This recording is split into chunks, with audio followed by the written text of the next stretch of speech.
2024 titled Abracadabra and the Magic of Life with Baisakhi Saha in conversation with Ramanjit Kaur. Baisakhi Saha is an award-winning international speaker, author. Baisakhi Saha works towards advancing consciousness on the planet. From Asia to Europe to Africa to South America, she has not just traveled but dwelled in different countries for several years studying.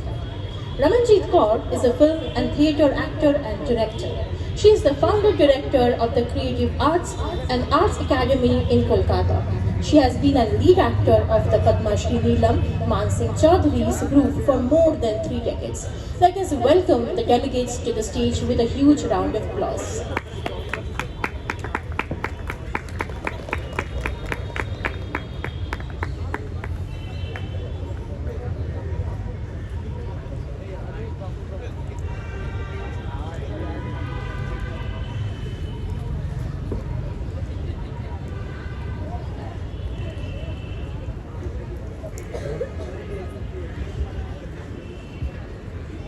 Good morning, everyone. How are you all doing? Many congratulations to AKLF, Anjumdi, Nainadi, and the whole team of Apeejay for another edition of a wonderfully curated AKLF. And it's lovely to see a lot of young faces in the morning because the book today, Abracadabra and the Magic of Life, is written by Baisakhi Saha over here, and it is going to tell you that if you believe in your dreams, they do come true. If you believe in the magic of life, it creates magic in your life. So let's start with a passage from the book so that you get an entry into it and see how it attracts you, or how do you relate to it? I had a dream I was flying. Those days I kept having a recurring dream. In my sleep I would see myself flying. This dream came to me often, more nights than I can count. I would run to the edge of a cliff or the threshold of a high building's rooftop. And when I approached the periphery, I would start cycling with my legs in the air, and the momentum of the movement coupled with air buoyancy would keep me afloat. I could fly in any direction I wanted just by tilting my upper body in that direction and continuing the cycling motion with my legs. I could also go up and down in the air by adjusting the velocity in my limbs. I intuitively knew how to do that. This way, I dodged many enemies and life-threatening situations where they would not be able to harm me because only I knew how to fly. These dreams felt so real that even in my first waking moments, I believed I could actually fly. It was surreal. I felt that my dreams were asking me to fly, and all I had to do was try. Warm welcome, Baisakhi. Can we have a round of applause for her? The book is really about magic, and the magic that life holds in its arms. And I would like to ask her, from a life-threatening situation to feeling the magic of life, what were those situations that led her to recognizing the magic of life and then believing in it and then putting it into use so that her life transforms completely? Well, thank you for that lovely reading of my book. That's actually the foreword. That's how the book begins. And I want to give a little pretext to that. I was like you, your age, at university, maybe a bit older than the majority of the population here. And I was suffering from a crippling back injury. it was like 2-3 years with this injury, and the trauma of the pain that this back injury had caused me. I was so, traumatized by the whole thing that I was thinking of committing suicide, because I thought that my life had no meaning, that this existence had no meaning. Well, that was many years ago. And one night I did something crazy which spontaneously healed my injury of many years, and that was my first encounter with magic. Here I'm not talking about some kind of illusion. This is real magic of life. And when I healed that back injury, I realized that there is so much more to life than what your doctors would tell you or your teachers would tell you. We have come here for an experience of ourselves, for self-actualization, and from that moment onwards, one by one, I started experiencing a lot of magical things that I took note of. And then the magical experiences kind of multiplied in my life. And at a very young age, I left India after class 10. I went to Singapore to do my university and junior college. And during this time, I had this back injury. And after my graduation, which was in computer science, I felt that there was more to life than just this. So a lot of magical things happened, which took me out of Asia to Europe, to Africa, to South America, North America, and Central America. So right now I live in Costa Rica, which is in Central America, and I just came to India for the launch of my book, Life is Abracadabra. And I want to tell you all a little bit about this book so that you can also pursue your big dreams in life. And even if you don't know how to start or where to start, this book, through my stories and through the insights that I gained during my travels across the world, will help you find your inner guidance. Should I continue? Yes. Okay, so what else should I say? Well, I want to tell. If you could start right from the crippling back you've talked about, but she wanted to travel. But most of us don't have enough means to travel or travel to so many places that we want to. So how did all these things that you were dreaming of kept on becoming true? What was that took you from point A to point B? You were in Singapore, you got this scholarship, and then what happened? Yeah, so I was studying computer engineering, and at the same time I was learning German. And it was my big dream to go to Europe, to Germany. But I neither had the money nor the opportunity, only my dreams, So what I used to do during my exam times, I would take my books, go to the Changi airport in Singapore, sit there and wave at all the planes that would go towards Europe and tell them that, say hi to Europe, I'm coming soon. Or, greet Germany for me, ask Germany to welcome, to prepare for my welcome. Things like that. And then a few months later, something very strange happened, which I call the abracadabra kind of magic. And I won an all-expense paid trip to Europe. So this was once again another magical synchronicity or coincidence, whatever you would call it. And I, had the most beautiful time of my life in Europe, because it was a dream come true and I didn't have to pay anything. And once I got back from Europe, I joined a student exchange program. And with that program, I went to Africa, South America, Central America, and I lived with local families, eating their food, wearing their costumes, working in those countries, not for 1 or 2 days, but for several years, learning about their culture and tradition and religions. And during this time, I had a lot of, I had to face a lot of danger and life-threatening situations. And sometimes I felt that there was no way to come out of that. I was preparing to die, and then something so magical would happen and take me out of that situation, that I realized there was some higher power that was protecting me and that was helping me to do this journey. So I call it... I'll quote you over here. Then one day, while taking my bucket bath, something within me told me, have faith, you will go. So these kind of moments happen when we are in sync with our inner selves and the surroundings where we are. And from there, you faced your wallet got missing, you were with no money in a country, and which was not India, and faced a lot of robbery. I want to talk about that, yes, because that's the most interesting story in the book.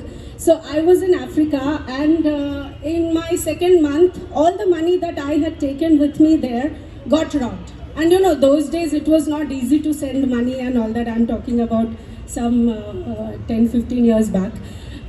So when I had to leave Africa, I didn't even have half the ticket money to come back. And no matter which airlines I was asking for the ticket prices, they were all more than double of what I had. And it seemed like leaving Africa would be impossible. And then one day I was taking my bucket bath before going to work, and something inside told me, have faith, you will go.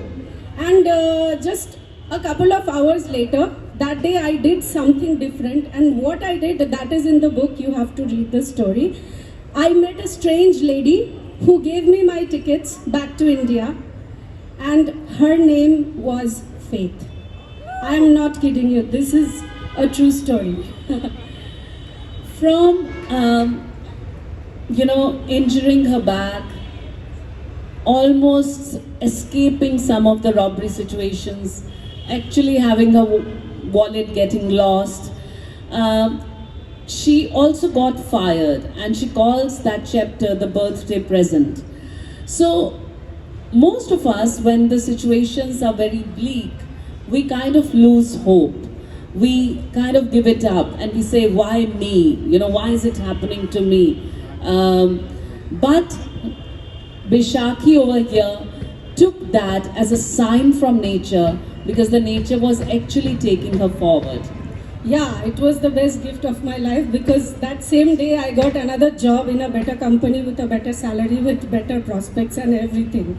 So lot of magical things started happening, and I also think it was my belief in the universe that I was being protected, that caused all these magical things to happen. So I don't call it just a travelogue, it's more like a journey to destiny, filled with synchronicities, magical encounters, meaningful coincidences that materialized impossible dreams, that got me out of inescapable situations, that disentangled unworkable problems and saved my life many times, laying in front of me a magical path to walk.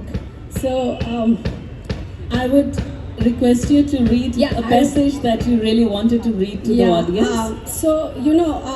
We all love to travel, and I want to talk a little bit about the kind of traveling that I did. And maybe it will inspire you to also, travel and broaden the horizon of your thinking. So I want to read a little bit that I wrote in this book. Traveling is never about money, but about will. I pondered silently. People usually travel for pleasure. Rather, traveling should be used to expand one's horizon of thinking. I spent years on the road. With what money? What savings to bank on? Nil. I never even had enough for the tickets. Nonetheless, those were my best adventures, my fondest memories. Eating poorly, sleeping on hammocks, not comprehending local dialects, communicating through gestures and symbols, depending on others for my survival, using currencies that were mere paper to me, befriending strangers, adopting strange traditions, breaking cultural barriers, treading lonely street corners, hoping I wouldn't get mugged, getting robbed, putting my faith to test again and again. And after all of it, I have discovered a totally new person within me, metamorphosed by the treasures of the heart I had amassed over time and space. Thank you, Baisakhi. You all heard those magical stories. Would you like to ask any question to Baisakhi relating to all the situations that you face in life?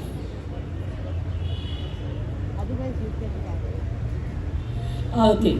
So coming to, how life and death is a part of each other or completes each other, and if we are in sync with the universe, it is always telling us something. She has this beautiful, almost last chapter, a Borboleta, how my deceased friend guides my faith. And I will read few lines here. Silent soul, as she tiptoed out of her cocoon, onto the curiosity of her existence, into the night sky upon the moon, a thirst for clarity and guidance, reflections of her inner silence, torn in a paradoxical reality, questions, beckoning, infinite patience. Traversing through time into eternity. So over here, I would like you to share how you talk about your deceased friend, and I would leave the rest to you. Sure. So this particular story. Sure, please go ahead. Yes, yes. Yes, it is. See, we are always co-creating our realities with the universe. I am not playing this game alone, and I am not disconnected from the larger universe. So whatever I needed to do in Africa, I was done, and that magic had to happen. Actually, this is the context where I will come to right now. In Africa, people have beautiful, soulful names like patience, like love, like blessing.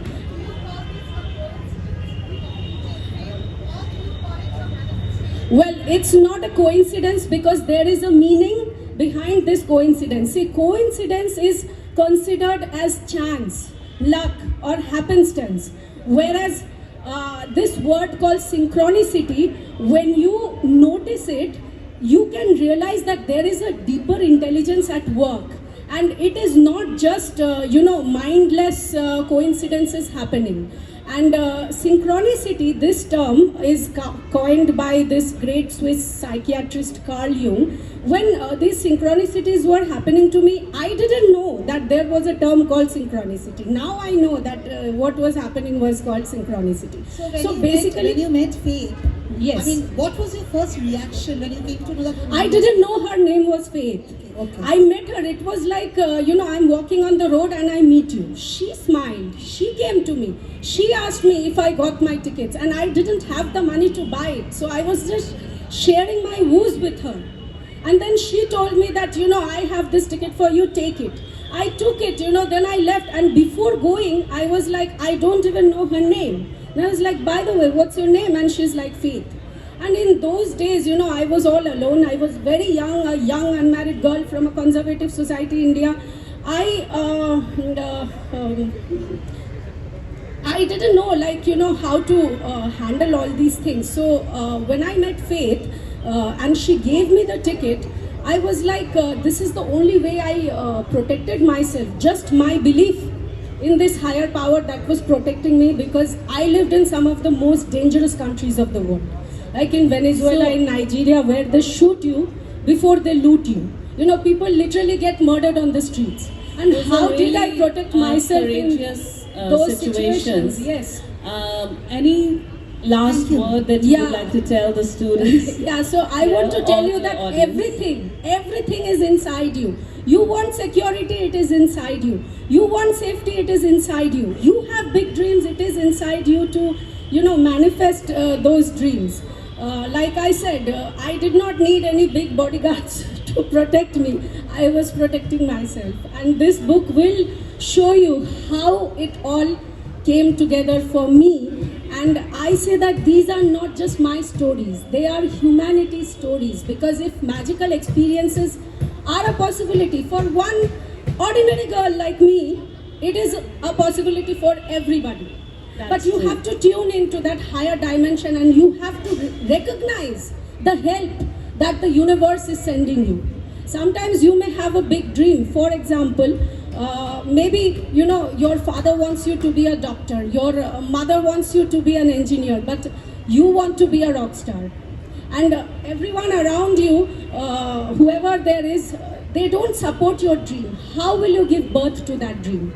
That is the dream you came here on earth with. So it is with the help of the universe you can achieve that dream. And the universe will send opportunities. It is the path of your desires that I call destiny. There is a big difference between fate and destiny. So fate is like there is no free will, it's just happening to me. And destiny is like it is happening through me, not just to me. Beautifully said, Baisakhi. And it's great to end our very first session of AKLF at this very hopeful thought that we must live in sync with our subconscious and the environment around us, which is called conscious living, and that's what Baisakhi's book talks about.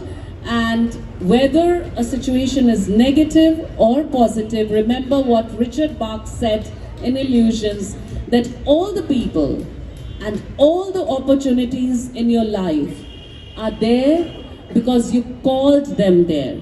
What you choose to do with them is up to you. Thank you so much. Thank you, Baisakhi. Before leaving, I just want to say one thing. If people ask you, hey, how is life? You say life is abracadabra. Life is abracadabra. Thank you so much.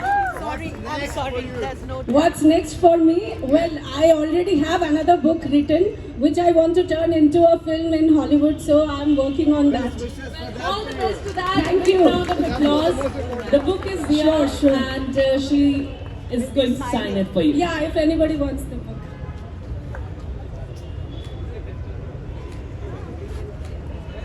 Thank you. Thank you, everybody. Have a magical life. The abracadabra kind. Abracadabra. Baba, next to you.